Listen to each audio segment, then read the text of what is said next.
तो स्टूडेंट्स, ये था हमारा जो भी इंट्रोडक्टरी सेक्शन था जिसमें सीखा कि फ्रिक्शन कैसे लगना चाहिए। अब हम बात कर रहे हैं रोलिंग काइनेटिक एनर्जी। बच्चों कि रोलिंग मोशन हमको पता है किस किस से मिलके बना है, ट्रांसलेटरी प्लस रोटेटरी। तो क्यों ना translational kinetic energy plus rotational kinetic energy in दोनों को ऐड कर दें।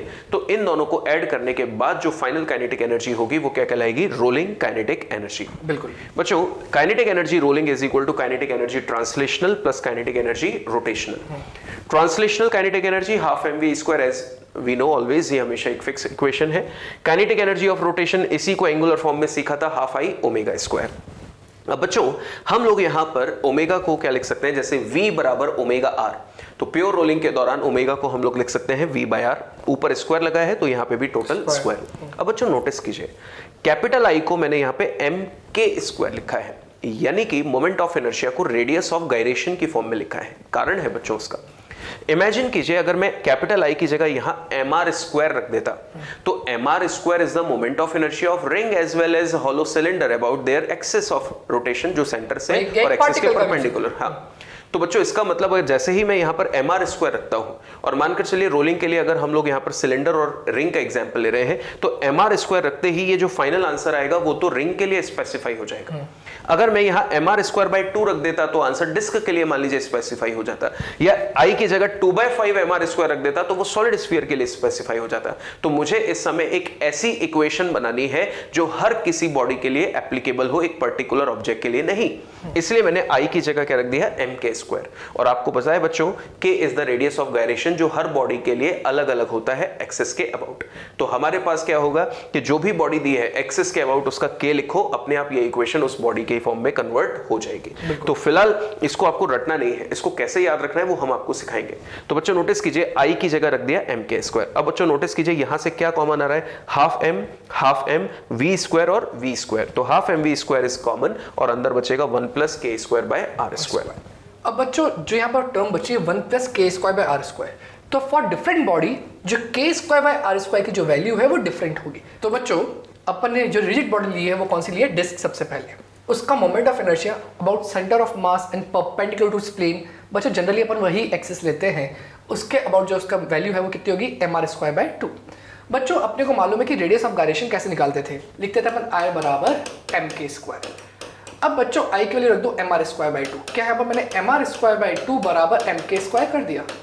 बच्चों m से m तो कैंसिल हो गया। क्या यहाँ से 1/2 बराबर k square by r square आ गया? इसका मतलब k square by r square की वैल्यू कितनी हो गई? हाफ। तो बच्चों जो यहाँ पर लिखा हुआ है, मतलब मैथमेटिकल कोफिशिएंट जो होगा mr स्क्वायर का, वही k square by r square की वैल्यू, ऐसा आप यहाँ पर याद कर सकते हैं फॉर द स्टैंडर्ड वैल्यूज।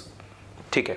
तो बच्चों रिंग के लिए जैसा कि आपको पता है ICM की वैल्यू mr स्क्वायर है, तो mr स्क्वायर के लिए यहाँ कोफिशिएंट 1 कंसीडर कर सकते हैं। और जैसा सर ने प्रूफ करके बताया कि ये जो मैथमेटिकल वैल्यू होगी mr स्क्वायर का, जो कोफिशिएंट होगा वही k square by r square की वैल्यू है। फॉर सॉलिड स्फीयर 2/5, तो यहाँ पर क्या आ गया? k square by r square 2/5। Hollow sphere के लिए 2/3, हॉलो सिलेंडर के लिए अगेन 1 और सॉलिड सिलेंडर के लिए अगेन हाफ। तो मतलब जो मोमेंट ऑफ इनर्शिया की वैल्यू है बस उसको याद रख लो, और उसके जो इनिशियल मैथमेटिकल कोफिशिएंट्स है बस वही k square by r square की वैल्यू होगी। बच्चों नेक्स्ट क्वेश्चन है, a ring and a disc of same mass rolls perfectly on surface with same rolling kinetic energy, then find ratio of their translational velocities. इसका मतलब आपको यहाँ पर v of ring upon v of disc find out करना है। तो बच्चों अपने को क्या दे रखा है? दोनों की रोलिंग काइनेटिक एनर्जी इक्वल है, मतलब kinetic energy of rolling of ring is equals to kinetic energy of rolling of disc. बच्चों काइनेटिक एनर्जी ऑफ रोलिंग का फॉर्मूला जस्ट अभी अपन ने सीखा था, that is half mv square. बच्चों ये जो v होगा वो रिंग के लिए होगा 1 plus k square by r square equals to half mv of disc का square 1 plus k square by r square. Mass same है, मास से कैंसिल हो जाएंगे। बिल्कुल दोनों के मास आपको सेम बोले गए, साथ के साथ आपको k square by r square की वैल्यू भी याद है। For ring it is 1, for disc it is 1/2। तो I can place the value, half से हाफ काट देते हैं, तो vr square 1 plus 1 equals to vd square 1 plus 1/2। बिल्कुल बच्चों यहां से मेरे पास बन गया vr अपॉन vd का whole square is equals to, क्या बच्चों यहाँ पर 3/2? बिल्कुल। ये 2 नीचे आएगा तो 3/4 3/4 बन जाएगा। और बच्चों इसको लिख सकता हूं मैं vr upon vd is Root equals 3 by to root 2. of 3 by 4 that is Yeah, root equals 3 to by root 2. 3 by 2. बिल्कुल सर. स्टूडेंट्स, नेक्स्ट क्वेश्चन जो हमको दिया है उसमें लिखा है a solid sphere and a hollow sphere of same mass rolls perfectly on a smooth surface with same translational kinetic energy. Then find the ratio of rolling kinetic energy. बच्चों translatory velocity, translational kinetic energy same है, पर हमसे पूछा जा रहा है rolling kinetic energy का ratio calculate कीजिए. तो बच्चों हम लोग यहाँ पर इनकी वैल्यू लिख देते हैं. देखिए, kinetic energy of rolling for solid sphere upon kinetic energy of rolling for hollow sphere. बच्चों इसकी इक्वेशन क्या थी? Half M V square 1 plus K square by R square upon half M V square 1 plus K square by R square. बच्चों हमको ratio निकालना था rolling kinetic energy का, that's why मैंने डायरेक्टली लिख दिया. बच्चों मासेस हमें सेम दिए हैं, पर एक और चीज जो यहाँ पे लिखी है, ये वेलोसिटी ऑफ सॉलिड स्फीयर होती और ये क्या होता? Velocity of hollow sphere. But हमें इनसे मतलब नहीं है, क्योंकि क्या लिखा है? ट्रांसलेशनल काइनेटिक एनर्जी दोनों की सेम है, मतलब हाफ एम वी स्क्वायर दोनों का सेम है. तो क्यों ना बच्चों इन दोनों को आपस में हम लोग कैंसिल कर दें. तो अगर हम लोग इनको कैंसिल कर देते हैं तो अब हमारे पास सिर्फ ये टर्म बची है. नोटिस कीजिए बच्चों, 1 plus K square by R square, solid sphere के लिए K square by R square 2 by 5. So here I can write 1 plus 2 by 5 और ये हो जाएगा हॉलो के लिए 1 प्लस 2 by 3. बच्चों ये क्या बचेगा ऊपर? 7 by 5 और ये क्या बचेगा? 5 by 3. तो अगर हम लोग इसको सिंप्लीफाई करें तो 21 by 25 is the answer for the ratio of rolling kinetic energy. बिल्कुल. बच्चों नेक्स्ट क्वेश्चन है a solid cylinder rolls perfectly on a surface with rolling kinetic energy 100 joule. Then find translatory kinetic energy. तो बच्चों जैसा sir ने अभी previous question में करा, अपन उसी चीज का वापस यूज कर रहे हैं. Kinetic energy of rolling is half M V square 1 plus K square by R square.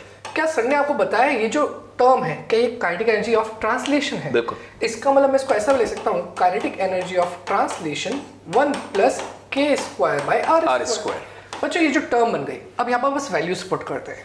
तो क्या काइनेटिक एनर्जी ऑफ रोलिंग जो थी वो 100 थी. बच्चों इसके लिए लिख दिया मैंने 100. काइनेटिक एनर्जी ऑफ ट्रांसलेशन जो आपको ढूंढना है, kinetic energy of translation 1 plus K square by square. Surface object कैसा है? सॉलिड सिलेंडर, डिस्क के जैसा. डिस्क के जैसा. इसका मतलब उसका के स्क्वायर बाय आर स्क्वायर कितना हो गया? हाफ. तो बच्चों यहाँ से बन गया 3/2. तो 100 into kinetic energy of translation into 3/2. बच्चों यहाँ से आंसर आ जाएगा kinetic energy of translation is 200 upon 3 joule. Students, इसी पैटर्न पे नेक्स्ट क्वेश्चन जो हमको दिया है, a body rolls perfectly on a surface and 40% of its rolling energy is in form of rotatory kinetic energy. Find shape of the body. बच्चों सबसे पहले shape of the body. तो हमारे पास जो रोलिंग काइनेटिक एनर्जी की equation है उसमें वो कौन सी चीज है जिसको हम लोग फाइंड आउट कर लें जिससे हमें बॉडी का शेप पता चल जाए. तो आंसर आता है के स्क्वायर बाय आर स्क्वायर, क्योंकि अपन ने नोटिस किया कि हर बॉडी के लिए K square by R square अलग है. अगर मैं के स्क्वायर बाय आर स्क्वायर की वैल्यू पता कर लूं तो मुझे पता चल जाएगा कि बॉडी का शेप कैसा है. बच्चों रोलिंग काइनेटिक एनर्जी में अगर आप नोटिस करें तो 40% of rolling kinetic energy rotatory form में है, तो बचे हुए 60% किसकी फॉर्म में होंगे? ट्रांसलेटरी. बिल्कुल. तो बच्चों आप लोगों को डायरेक्टली वहीं से आंसर निकाल सकते हैं. ऑब्जर्व कीजिए कि rotatory kinetic energy of rotation upon kinetic energy of translational. Observe कीजिए, अगर रोटेशनल काइनेटिक एनर्जी 40% है, यानी कि 100 में से 40 हिस्सा किसका है? रोटेटरी काइनेटिक एनर्जी का. तो बचा हुआ 60 हिस्सा किसका होगा? ट्रांसलेटरी का. तो मैं क्या इसको सिंपली ऐसे लिख सकता हूं? बच्चों नोटिस कीजिए ये आपस में कैंसिल हो गए, तो ये कितना बचेगा? 2/3. अब नोटिस कीजिए बच्चों, काइनेटिक एनर्जी ऑफ रोटेशन को हम लिख सकते हैं हाफ आई ओमेगा स्क्वायर. बच्चों आई को क्या लिख सकते हैं? एम के स्क्वायर, क्योंकि बॉडी का शेप तो मुझे पता ही करना है, तो मैं डायरेक्टली आई की वैल्यू नहीं रख सकता. तो half I omega square, I की वैल्यू एम के स्क्वायर और ओमेगा की value V square by R square. तो ये हो जाएगा V square by R square. Upon में बच्चों काइनेटिक एनर्जी ऑफ ट्रांसलेशनल, ये कितनी होती है? Half M V square is equal to कितना हो जाएगा? 2/3. बच्चों नोटिस कीजिए हाफ एम से हाफ एम, वी स्क्वायर से वी स्क्वायर कैंसिल, तो K square by R square 2/3 किसके लिए होता है? hollow sphere. So here I can write if k square by r square is equal to 2/3, then answer यानी कि shape of the body जो होगा वो कैसा होगा? hollow sphere. ये इस क्वेश्चन का सही आंसर है. बच्चों नेक्स्ट अपन पढ़ रहे हैं angular momentum of a rigid body in rolling motion. बच्चों अभी तक अपन ने जो पढ़ा था वो angular momentum of rotatory motion था। तो अब अपन पढ़ रहे हैं रोलिंग मोशन के। बच्चों रोलिंग मोशन में क्या होता था? Combination of translation plus rotation. इसका मतलब अगर मुझे यहाँ पर रोलिंग मोशन का एंगुलर मोमेंटम लिखना है then it is equal to summation of angular momentum of translation plus angular momentum of rotation. इसका बाद ट्रांसलेशन और रोटेशन के एंगुलर मोमेंटम को सम करेंगे तो क्या मिलेगा? Angular momentum of rolling motion. Sir for example ऐसा हम लोग बोल सकते हैं कि जैसे हम लोग जब बॉडी ट्रांसलेटरी मोशन कर रही थी और किसी पॉइंट के अबाउट उसका एंगुलर मोमेंटम लिखना था तो हम एमवीआर लिखते हैं। Exactly sir. और जब वो बॉडी एक्सिस के अबाउट रोटेट कर रही थी तो हम लोग आई ओमेगा लिखते। बिल्कुल सर। तो यहाँ पर अपन दोनों कंबाइन ही करने वाला है तो उसी को हम लोग बोलेंगे रोलिंग मोशन का एंगुलर मोमेंटम। तो बच्चों जैसा सर ने अभी आपको एग्जांपल दिया, क्या अपन ने जब ट्रांसलेटरी मोशन का एंगुलर मोमेंटम लिखा था तो अपन ने बोला था कि सपोज ओरिजिन के अबाउट यहां पर अपन इसको ओ मान लेते हैं, इसके अबाउट क्या अपन उसका लीनियर मोमेंटम से उसका एंगुलर मोमेंटम में कन्वर्ट करना सीखा था अपन ने? क्या लीनियर मोमेंटम एमवी था, उसको एमवी आर परपेंडिकुलर तो क्या बन गया था बच्चों? Angular momentum about a point O मान लेते हैं। तो बच्चों यहां पर भी वैसे ही अपन कुछ काम कर रहे हैं। उससे स्टार्टिंग से पहले अपन ये बात पढ़ लेते हैं। Suppose a body is rotating about an axis passing through its center of mass। बच्चों अपन ने मान लिया ये इसका सेंटर ऑफ मास है, यहां से एक एक्सिस पास हो रही है जो इस प्लेन के परपेंडिकुलर है और with N angular velocity omega. इसका मतलब ये ओमेगा से गोल घूम रहा है and moving translation with a linear velocity VCM. इसका मतलब इसका ट्रांसलेटरी वेलोसिटी भी है, एंगुलर वेलोसिटी भी है, दोनों का कॉम्बिनेशन क्या होगा बच्चों? Rolling motion. तो बच्चों ये ऑब्जेक्ट रोलिंग मोशन कर रहा है ऐसा अज्यूम कर लिया अपन ने। तो बच्चों यहां पर क्या हो गया? क्या यहां पर ओमेगा और वी सब कुछ मालूम है आपको? अब इसको कैसे लिखेंगे ध्यान दीजिएगा। अपन एंगुलर मोमेंटम रिप्रेजेंट करते हैं एल वेक्टर से। मैं कह रहा हूं L vector of rolling is equals to L vector of translation plus L vector of rotation. Okay sir. बच्चों ध्यान दीजिएगा, अब अपन लिख रहे हैं L vector of translation. Sir ने आपको क्या बताया था? सर ने बोला था भाई ये ओरिजिन अपन इस पॉइंट के ऊपर लिख रहे हैं, अगर मैं इसके सेंटर ऑफ मास तक एक लाइन खींचता हूं ये क्या हो जाएगा बच्चों? अपना आर वेक्टर। सर ने ये बात आपको बताई थी अगर ये सेंटर ऑफ मास आगे जा रहा है बिकॉज ऑफ वीसीएम तो क्या आपका ये आर वेक्टर चेंज होता जाएगा। तो सर ने आपको ये भी बोला था कि अगर आपकी गर्दन घूम रही है इसका मतलब वहां पर वो ट्रांसलेटरी मोशन का एंगुलर मोमेंटम आएगा। बिल्कुल किसी पॉइंट जिस पे हम लोग खड़े होकर एग्जैक्टली। तो बच्चों उसी के रेस्पेक्ट में आपको बोल रहा हूं मैं इस ओरिजिन के अबाउट क्या अपने लिए अगर इसका सेंटर ऑफ मास जो है उसका अपन टोटल मास मान लेते हैं एम। तो बच्चों क्या लिखेंगे अपन? क्या अपने को mv इसका लीनियर मोमेंटम मालूम है? बिल्कुल सर। पर मेरे को जो r चाहिए होता है वो चाहिए होता है r परपेंडिकुलर। ठीक है। इसका मतलब अगर मैं इस लाइन ऑफ मोशन को एक्सटेंड कर दूं तो क्या यहां तक मेरे पास जो आएगा वो r परपेंडिकुलर आएगा? हाँ सर। और इसकी वैल्यू हमें पता है y0 कोऑर्डिनेट दिया है। बिल्कुल सर। तो ये जैसे यहां पर x0 y0 दे रखा है तो बच्चों इस पॉइंट का तो वैल्यू x0 है और यहां की वैल्यू कितनी बच्चों? y0। तो क्या ये r परपेंडिकुलर y0 के बराबर है? तो पहले अपन जनरल फॉर्म में इसको लिख देते हैं। क्या बच्चों जनरल फॉर्म में जब मैं इसको लिखूंगा तो क्या लिखूंगा? mv r perpendicular. अब बच्चों यहां पर मैंने लिखा mv r परपेंडिकुलर। तो ध्यान दीजिएगा क्या ये r परपेंडिकुलर जो है उसका डायरेक्शन भी अपवर्ड है।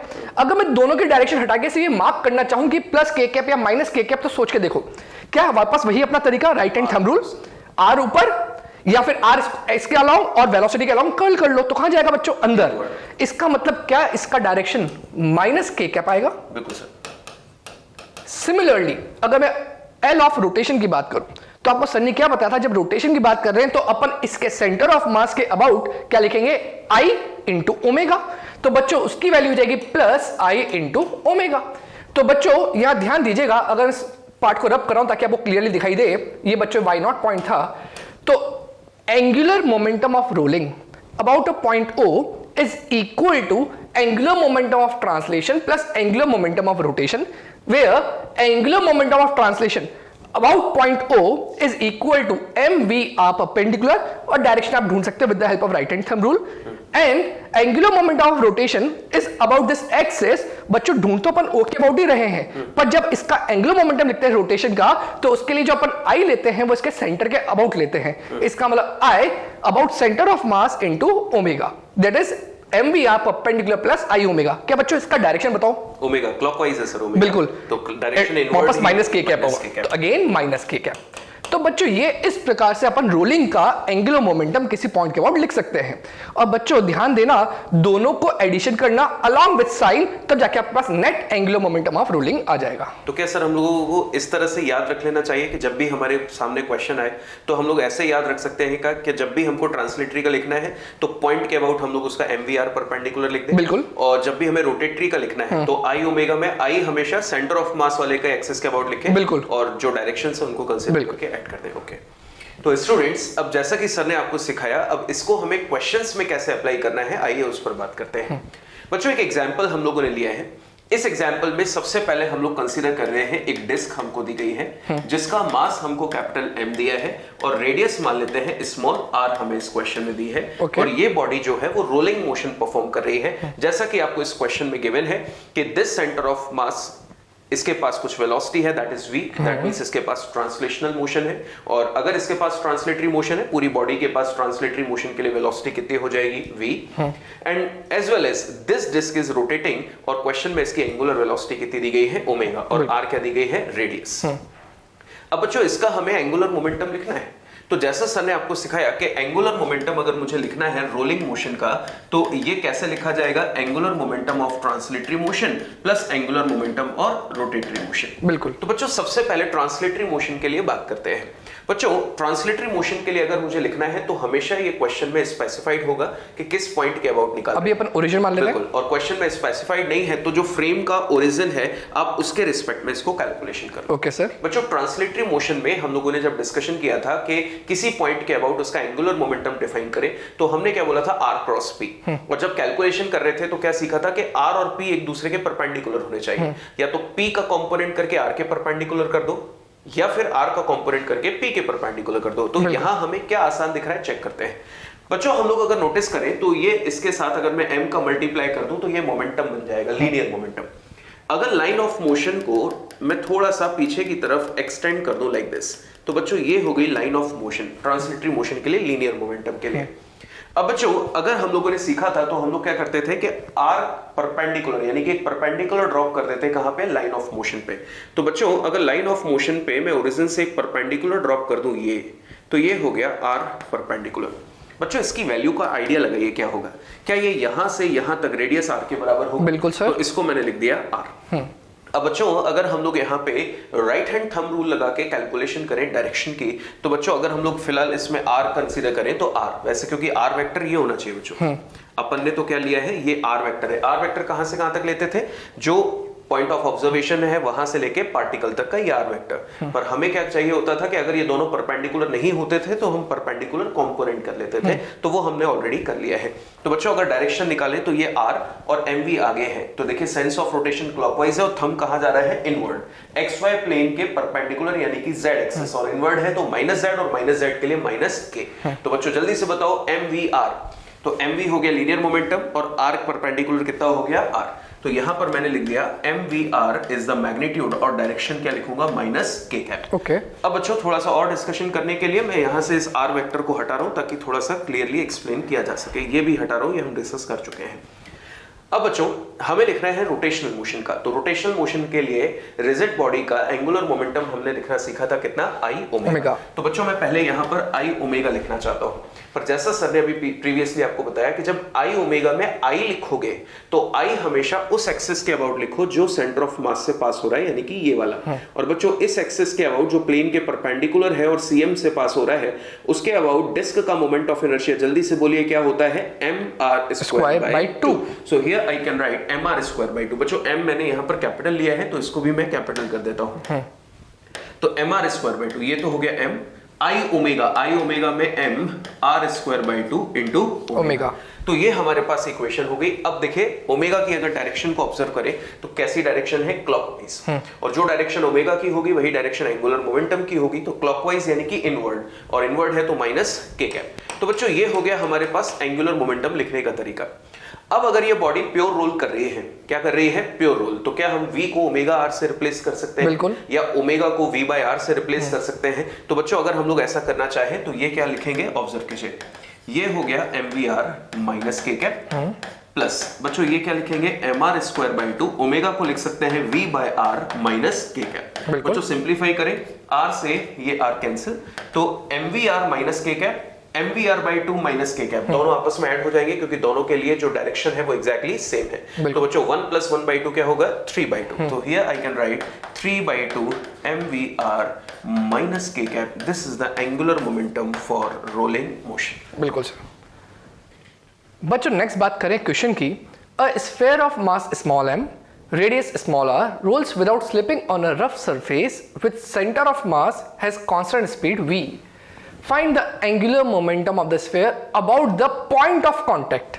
इस बार बच्चों पॉइंट ऑफ कांटेक्ट के अबाउट आपको एंगुलर मोमेंटम ढूंढना है, मतलब इस पॉइंट के अबाउट। अभी तक जो सर ने ढूंढा था वो ओरिजिन के अबाउट ढूंढा था, और किसका ढूंढा? डिस्क का ढूंढा था। तो बच्चों यहाँ पर अपन किसके अबाउट देख रहे हैं? पॉइंट ऑफ कांटेक्ट के अबाउट। तो चेक करते हैं यहाँ पर कैसे आंसर आएगा।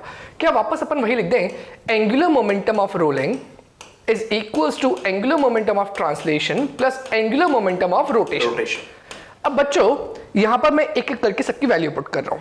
क्या ये जो सेंटर ऑफ मास होगा इसकी मास की वैल्यू m होगी, और m का जो लीनियर मोमेंटम है वो कितना है? m into v. अब बच्चों इसका एंगुलर मोमेंटम निकालना है, तो मुझे चाहिए कि जो इसकी लाइन ऑफ मोशन है उसके परपेंडिकुलर कोई r वेक्टर हो from the point of consideration. क्या अपना पॉइंट ऑफ कंसिडरेशन ये है इस बार? क्या अगर मैं ढंग से देखूं तो यहां से डायरेक्टली ये बन रहा है। क्या यही मेरा r परपेंडिकुलर है जिसकी वैल्यू उसके रेडियस के बराबर है, मतलब r है। तो बच्चों क्या इसका जो ट्रांसलेटरी एंगुलर मोमेंटम होगा वो कितना होगा? RMV। बिल्कुल, सर ने जो डायरेक्शन बताया कैसे जा रहा है? क्लॉकवाइज। इसका मतलब इनवर्ड। तो बच्चों यहां लिख सकता हूं मैं RMV, मतलब MVR लिख सकते हैं माइनस k कैप। बच्चों सिमिलरली क्या यहां पर रोटेशन का, क्या इसका जो मोमेंट ऑफ इनर्शिया, अभी थोड़ी देर के लिए मैं इसको I लिख रहा हूं। क्या लिख रहा हूं? I। और बच्चों आपने क्या सीखा है रोलिंग के लिए, जब आप L ऑफ रोटेशन लिखोगे तो आपको जो मोमेंट ऑफ इनर्शिया लेना है वो उसके सेंटर ऑफ मास के अबाउट लेना है। तो बच्चों इसके अबाउट जो उसका मोमेंट ऑफ इनर्शिया उसको थोड़ी देर के लिए मैं I लिख रहा हूं इनटू ओमेगा। क्या यहां पर आपको ओमेगा की वैल्यू ओमेगा ही दे रखी है? That means omega minus k cap. Again minus k cap. बच्चों यहां पर दोनों के डायरेक्शन सेम है, बिल्कुल दोनों ऐड हो जाएंगे। तो बच्चों क्यों ना मैं यहां पर एक काम कर देता हूं, यहां पर दोनों माइनस k कैप हटा के मैं यहां पर कॉमन निकाल के लिख देता हूं। तो यहां पर बच्चों मैं इसको ऐसे लिख सकता हूं माइनस k कैप। ओके। अब बच्चों यहां पर मैं क्या करने वाला हूं, ध्यान दीजिएगा। क्या अपने पास अभी तो बता रखा है ये स्फीयर है, कोई स्फीयर नहीं है, मतलब बाय डिफॉल्ट क्या मानते हैं? सॉलिड स्फीयर है। अब बच्चों मान लेते हैं यहाँ पर कोई भी रोलिंग ऑब्जेक्ट होता तो अपन इस आई को किससे रिप्लेस कर सकते थे? mk²। बिल्कुल सर। तो बच्चों मैं वही कर रहा हूं ताकि आपके पास एक जनरल आंसर भी आ जाए, mvr plus mk² into omega. बच्चों यहां से इस ओमेगा को भी क्या मैं जैसा सर ने बताया था v/r लिख सकते हैं, अगर प्योर रोलिंग चल रही है। तो बच्चों यहां पर मैं लिख देता हूं इसको v/r into minus k cap. बच्चों ये माइनस k कैप तो क्या है? सिर्फ उसका डायरेक्शन। बच्चों यहां से अगर मैं एक टर्म कॉमन ले लूं, mvr पूरी कॉमन ले लेता हूं, तो बच्चों बताओ क्या बचेगा अंदर? mvr। क्या यहां पर बचेगा 1। यहां पर ध्यान दीजिएगा बच्चों, m कॉमन आ गया, v कॉमन आ गया, पर यहां पर r ऊपर से कॉमन आया सर, तो नीचे अपने को मल्टीप्लाई करना पड़ेगा। तो बच्चों यहां बन गया 1 प्लस k² बच्चों ने याद किए हुए हैं। बिल्कुल सर, अगर बच्चों को याद आना चाहिए, जो आपने काइनेटिक एनर्जी ऑफ रोलिंग पढ़ा था, आपने क्या देखा था? Half mv² 1 plus k²/r²। जब आपने एंगुलर मोमेंटम ऑफ रोलिंग पढ़ा तो mvr 1 प्लस k²/r²। इसका मतलब क्या हुआ, अपन क्या देख सकते हैं, जब काइनेटिक एनर्जी ऑफ रोलिंग था तो आपने देखा हाफ mv² 1 प्लस k²/r²। क्या ये जो टर्म थी उसके ट्रांसलेशन वाली टर्म्स थी? क्या यहाँ पर जो mvr आया क्या इसके ट्रांसलेशन वाली टर्म है? उस ट्रांसलेशन वाली टर्म को कॉमन ले लिया तो अंदर क्या बच गया? 1 plus k²/r²। Now for any rolling object अगर आपको k²/r² की वैल्यू मालूम है तो आप डायरेक्टली यहाँ पुट कर सकते हो ना। तो अगर मैं यहाँ पर बात करूँ स्फीयर, बाय डिफॉल्ट कौन सा स्फीयर लेंगे? Solid sphere. 2/5। बिल्कुल सर। तो बस बच्चों यहाँ पर मैं पुट कर रहा हूँ mvr 1 plus 2/5 minus k cap. बच्चों यहाँ पर जब एलसीएम लेंगे तो कितना बचेगा? 7/5। तो आंसर हो जाएगा माइनस 7/5 mvr k कैप। बस ये माइनस बच्चों मैंने आगे ले लिया, तो इस अकॉर्डिंग आपका आंसर आ गया। तो बच्चों जब भी प्योर रोलिंग हो रही है और उस जगह अगर बोला है कि आप एंगुलर मोमेंटम ऑफ रोलिंग लिखें तो आप डायरेक्टली इस फॉर्मूले को भी यूज कर सकते हैं। और फॉर्मूला याद नहीं करना हो तो प्रोसेस बहुत आसान है। बिल्कुल। L of translatory plus L of rotatory with sign, इनको सॉल्व करके आंसर्स निकाल सकते हैं। बिल्कुल सर। तो बच्चों ये तरीका था रोलिंग मोशन में एंगुलर मोमेंटम लिखने के लिए।